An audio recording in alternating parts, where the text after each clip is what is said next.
What's going on, guys? It's Greg here, aka NYPrepper. It is Monday, November 6th, 2023, and I have another emergency alert to share with you guys.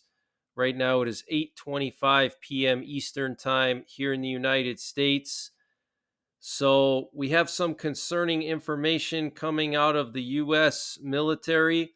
Apparently, CAO and CNO training is going to start expanding, and that's casualty assistance and casualty notification training. And this was put out recently. And what's interesting is they specifically mentioned that the purpose of this expanded training is to allow for a larger population of trained casualty notification officers and casualty assistance officers in the event of a large scale combat operation or mass casualty event. Okay, so the US military wants more casualty officers. These are service members that are trained in dealing with casualties and notifying about casualties, record keeping, etc. They want a larger population of the US military trained on this, okay, in the event of a large scale combat operation, okay, or mass casualty event. What does that sound like to you guys? That sounds to me like nuclear war and World War III. Okay, we currently have two carrier strike groups in the Middle East. We have an Ohio class sub in the Middle East with 154 Tomahawk missiles with nuclear warheads on them. Okay, this was confirmed yesterday by U.S. Central Command. They posted this on Twitter yesterday evening. Okay, this post has over 6 million views. Okay, on November the 5th, an Ohio class submarine arrived in the U.S. Central Command area of responsibility. Okay, this is a boomer. This is a sub that is used for nuclear strikes, for nuclear war. This sub probably has 154 Tomahawk missiles with W-80 nuclear warheads on each one, with 150 kiloton blast yield for each one of those warheads on each one of those missiles. Okay, the Tomahawk missile has a range of 1,000 miles and it's pinpoint accurate. Okay, this is exactly the type of firepower that the U.S. military would need if they were trying to strike Iran and denuclearize Iran. And we do know that the U.S. House of Representatives almost unanimously passed a soft declaration of war on Iran last week, and nobody's talking about it, guys. Nobody cares. The U.S. House of Representatives, just a few days ago, passed a resolution saying that the U.S. will not allow Iran to become a nuclear power, and the U.S. will do whatever it takes to prevent that from happening, and the U.S.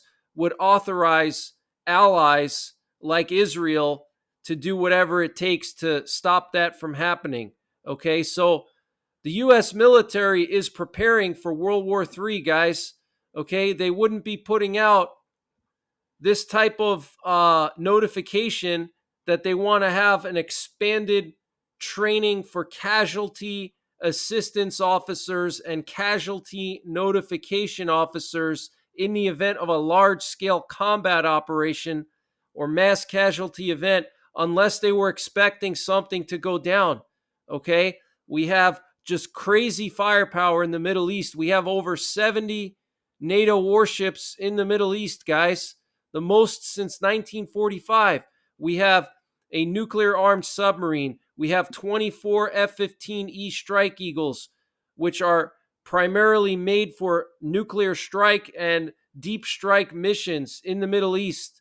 We have two carrier strike groups. We have a British aircraft carrier in the Middle East. Okay, so get prepared. Things are really getting serious, guys. Okay, and before I continue, I just want to give a big thanks to Joseph S.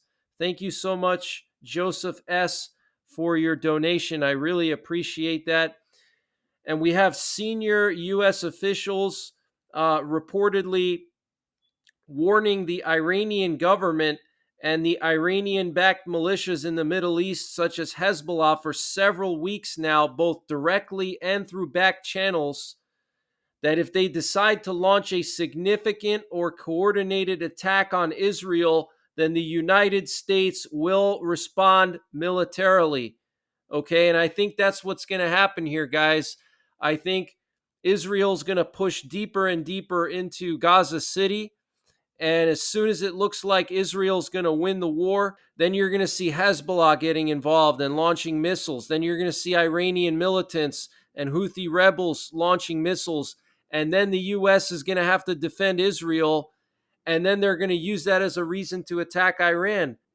Because guess what? We have Senators Richard Blumenthal and Lindsey Graham trying to push a bipartisan resolution in the Senate that would basically call for a declaration of war on Iran if Hezbollah starts to attack Israel. Okay, so they want to make Iran responsible for any actions that Hezbollah and Iranian militias would take on American bases and on Israel. And they would use that as a justification to attack Iran. Okay, it's going to happen, guys. I think we're going to see it. I think it's coming soon. Iran has been building their nuclear arsenal for years now, and all the U.S. presidents have been kicking the can down the road, and the can can't go further down the road anymore. Okay, Iran has already perfected their nuclear program. They already have crude nuclear weapons, according to many experts. And the U.S. is not stupid. They know this, okay? They have intelligence. They have satellites. They know where these facilities are. And all they would need to do is just launch those Tomahawk missiles from that Ohio-class sub, and they would completely destroy the Iranian nuclear program. And then also we had a B-1 bomber fly over Saudi Arabia yesterday or earlier today. Okay, which is very unusual. And we have two B-1 bombers. These are nuclear bombers, guys. The B-1 bombers, they're old and they're not planning to update them or keep them around after, I believe, like 2040. But they're still very capable. They're a supersonic heavy bomber. They're like a B-2 stealth bomber, but they're not as stealthy. But they can fly faster than the speed of sound, and they can carry nearly the same amount of weapons as a B-2 stealth bomber or a B-52. Okay, so they're a super heavy strategic bomber that can go supersonic speeds, and they can fire the air-launched cruise missiles, which have a range of 2,000 miles, and they have the W-80 nuclear warhead on them, 150 kilotons each, which they could easily launch from Saudi Arabian airspace. Maybe that's why that B-1 was flying over Saudi Arabia. Maybe that's what they would do. They would bring the B-1s in from Turkey, which, by the way, Turkey is part of the NATO nuclear sharing program, and the two B-1 bombers that went to Turkey a week ago are at the same base where the U.S. has their B-61 nuclear bombs as part of the NATO nuclear sharing program, but they could also have the air-launched cruise missiles as well. And maybe this B-1 flying over Saudi Arabia was practicing for a massive launch on Iran. Okay, they have multiple nuclear bombers in the theater. Okay, they also have bombers on Diego Garcia, which is not that far away from Iran. That's in the Indian Ocean. Okay, so we have nuclear weapons that we can bring to bear to annihilate the Iranian military. Okay, and it could be a coordinated attack. The B-1 bombers could release their air-launched cruise missiles, over a dozen from each bomber from inside of Saudi Arabian airspace, and those air-launched cruise missiles with the nuclear warheads would hit their targets deep inside of Iran and destroy bunkers, destroy massive facilities that Iran has. And we also have 154 Tomahawk missiles on that Ohio-class sub, each with W-80 nuclear warheads. So you're talking about over 200 or 300 nuclear weapons that we can bring to bear on Iran if things escalate, okay? If we so choose. And I think it's already been decided, to be honest. I think that our Congress and our military and the Biden administration has already decided a long time ago, along with Israel, that they want to go ahead and denuclearize Iran, which should have been done a long time ago. Okay, and now it's at the point where Iran is basically on the verge of threatening the entire Middle East and the Holy Land with nuclear weapons. Okay, so we'll have to wait and see what happens with that. But this is very concerning that the U.S. Army is putting out this notification for expanded training on casualty assistance officers. So people could become casualty assistance officers, casualty notification officers in the event of a large scale combat situation. And what you're looking at here are two U.S. presidential doomsday planes that were airborne earlier this evening. And it's pretty interesting. One of them flew from Wright-Patterson Air Force Base to Offutt Air Force Base. And then one of them flew from Offutt Air Force Base to Wright-Patterson Air Force Base. So it's almost like they switched. It's like one went to the other place and the other one went to the other place. They kind of switched. But Wright-Patterson Air Force Base is a super secret base. Many people call it the Area 51 of the East. That's where a lot of people believe that the Roswell UFO was taken to. So this is very interesting, guys. And we had 7 nuclear war command and control planes up in the air today, and a nuke sniffer, plus these 2 doomsday planes, plus the news that the B-1 was flying over Saudi Arabia, which I think is training for launching cruise missiles with nuclear warheads towards Iran, okay? But here we have 3 that were airborne earlier today in the morning and early afternoon. One of them went into the Gulf and turned its transponder off. And then here we have 4 that are basically airborne this evening, almost right now. This was about an hour ago, so right around 7:30 p.m. Eastern time. So that's a total of 7 nuclear war command and control planes airborne today, guys. That is extremely concerning. I cannot stress to you how concerning it is to have 7 of these in the air in one day. Okay, I've actually never seen that before, and I've been tracking flights for probably 3 years now. Okay, since before the Ukraine war started, I was already starting to track flights on a regular basis, and I've never seen this many in one day. Even during the entire Ukraine war, from the time it started through all the different phases of the war, I never saw this many nuclear war command and control planes, guys. This is very, very serious. Okay, we could be right on the verge of nuclear war right now, right as you're watching this video. Okay, we could have commanders in Raven Rock Complex or in Cheyenne Mountain looking at satellite imagery of Iranian missiles getting ready to launch at Israel, or, who knows what. Okay, so just get prepared, guys. Okay, things are really, really serious here. And here we have a Saudi Arabian Lockheed Martin C-130 Hercules flying out of Delaware. This is very interesting, and it says it's a royal flight, and it's flying out of Dover. And I'm just wondering if this isn't some kind of Saudi prince that met with Biden, because that's where Biden has his house or his vacation home. He goes there on the weekends. So maybe he met with one of the Saudi princes. I don't know. So I want to continue with some of the breaking news coming out of the Middle East. So in Iraq and Syria, the Islamic Resistance of Iraq released a letter of confession about today's large-scale attack on U.S. military bases in the region. And it said that the Mujahideen of the Islamic Resistance in Iraq targeted 4 American bases with 6 attacks, 3 of which targeted the Ain al-Assad base in western Iraq, the occupation base near Erbil Airport in northern Iraq, and the Tal al-Baidar bases in northern Syria and Al-Tanf in southern Syria had a strike on each one since. at dawn today. At different times, appropriate weapons were used, which directly hit their targets. And so this is very concerning, guys. We know that the Pentagon admitted today that 46 American troops have now been injured in these attacks, and officially 38 attacks so far in the last month. We're going on a month now. Tomorrow is going to be the 1 month anniversary of this war. Okay. And here you can see all the different bases that were hit.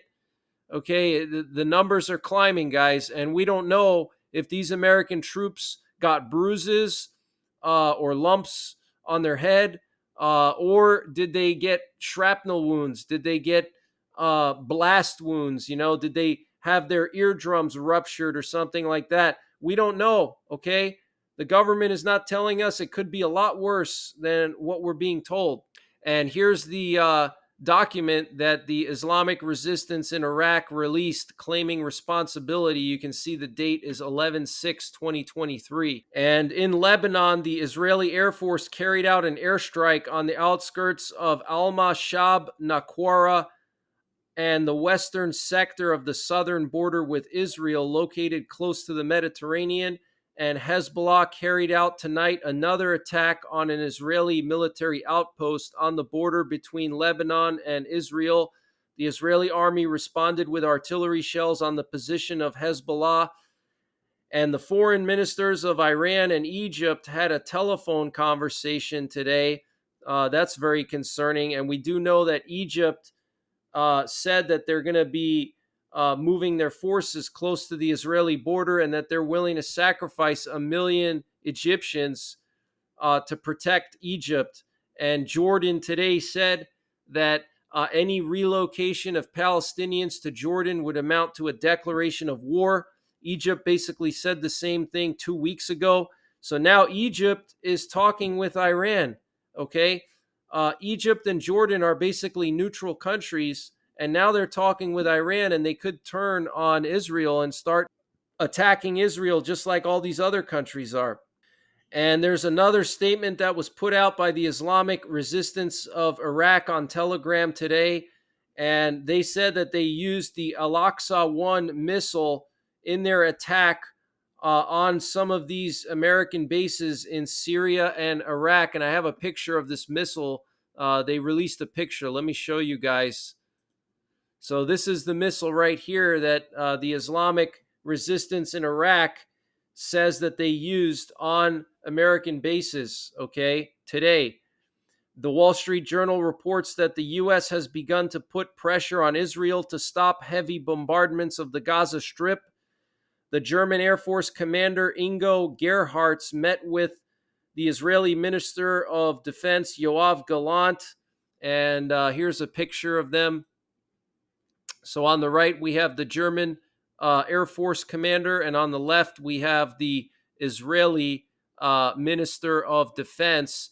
And the Israeli military released this video from Gaza, and it shows what appears to be a missile launch site in Gaza that was used by Hamas to launch missiles towards Israel. You can see these missile launch tubes. They look like basically grad launch tubes that they might have taken from the back of a grad truck, and they just buried them in the ground, and they made like a little bunker, and they were just launching these from underground. It's actually pretty clever. I mean, even with a good satellite, you wouldn't barely see that these are being launched out of here. Okay, very small openings here. And so Hamas has really dug in. Okay, they're really dug in. They have the tunnel system. It's not going to be super fast to clear out those tunnels. And we have some more breaking news coming from the Al-Qassam brigades, which are part of Hamas.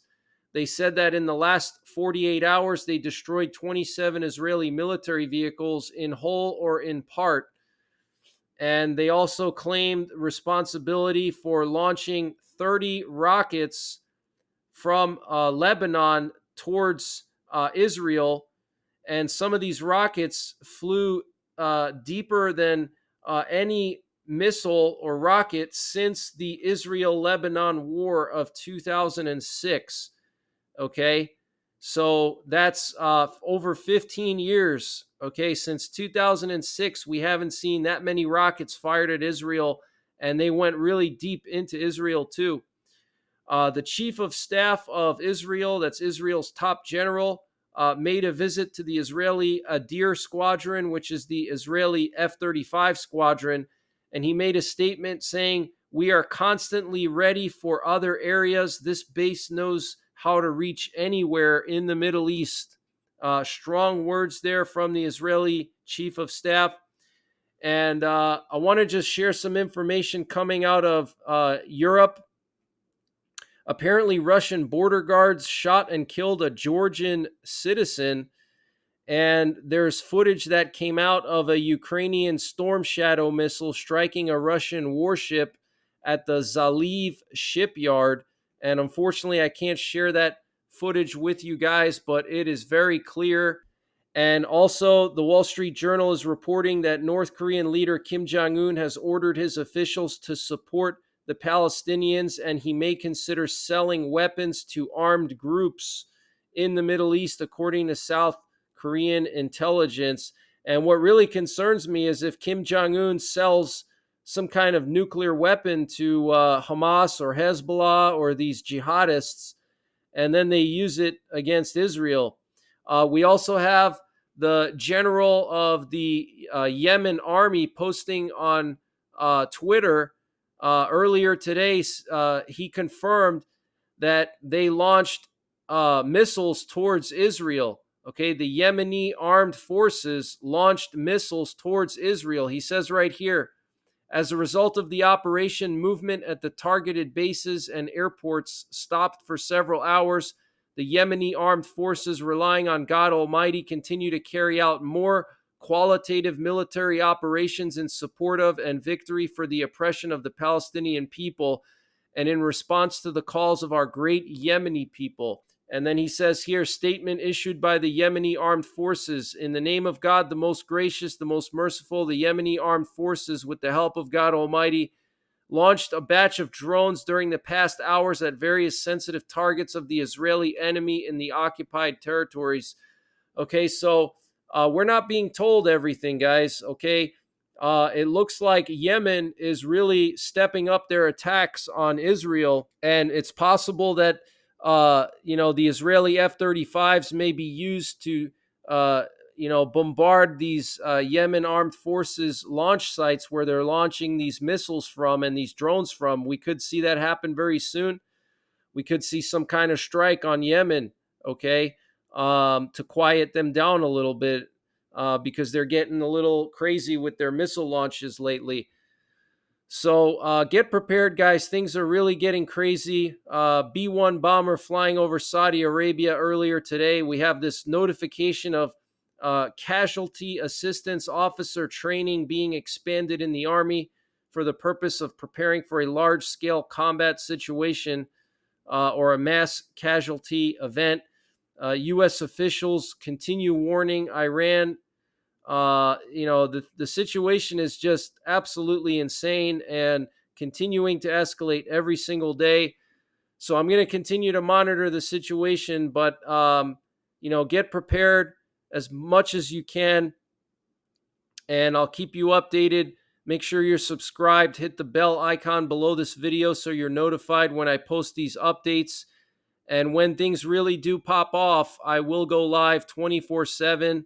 I've done that many times in the past, and I'll do it again if necessary. If we have electricity, if we have internet, I'll try to keep you guys updated as much as I can. So thank you guys for all of your support. Thanks for all your comments, all your emails, all your donations. I really appreciate you guys very much. I think of a lot of you guys as my second family. And I will be doing another live stream this week. I'm not sure which day that will be just yet, but I really do enjoy the live stream, so I will do another one this week, and I'm looking forward to that. And also, you can join me on Patreon. On Patreon, I post some exclusive content, and I post these emergency alerts first before I post them here. So check me out on Patreon. I have a link in the description below this video. And you do have direct message access to me. If you want to contact me, you can do so through Patreon. So that's pretty much it, guys. Take care. God bless. And don't forget the 3 Ps: prepare, practice, and persevere.